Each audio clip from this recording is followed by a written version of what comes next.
larynx is clear. Where's you're going? Where's you're going? All right. Any pain here? No? Okay, here? Here? That hurts? Alrighty. My name is Jeremiah Johns. I'm the Trauma Clinical Coordinator here at Antelope Valley Hospital. We are a Los Angeles County Trauma Center. What that means is that we are able to see and treat trauma patients quickly. We have a team of physicians and specialty staff who are able to care for trauma patients and maintain national standards of care.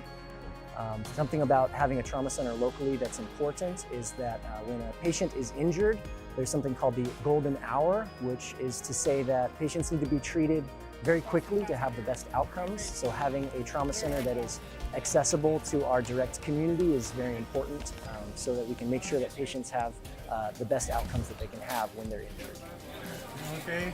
Anything hurt? Your stomach hurts? Okay. Your head hurts? Okay. You remember everything or? No? Okay. Can you move your legs for me? Trauma is the care of the injured patient, but not all injuries necessarily come in as trauma patients. There's specific criteria that's set out by both Los Angeles County, nationally, as well as within our hospital that says what will be activated as a trauma patient and that the trauma team will see. Okay. Alrighty. Let's go ahead. Alrighty.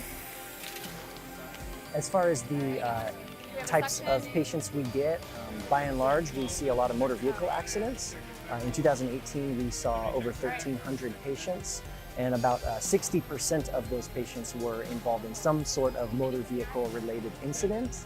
Beyond that, we do see stabbing victims, gunshot wounds, victims of assault.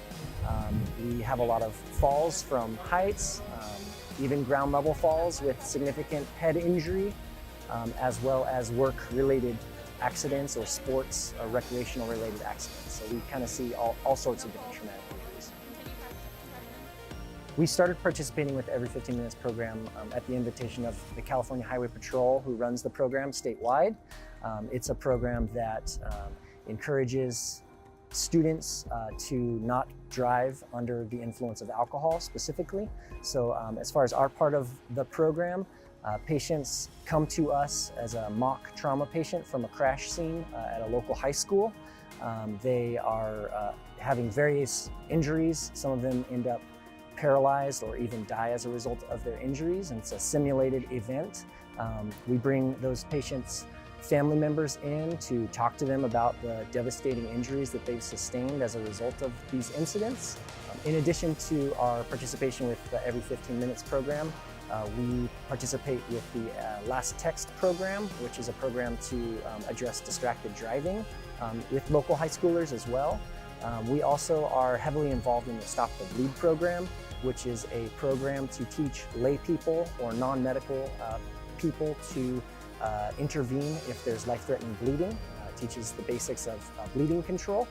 It's much like learning CPR. You hope that you don't ever have to use those skills, but if you come across that situation, you'll be glad that you have the training. So that's training that we offer monthly here on campus, as well as go out into the community and offer those courses as well.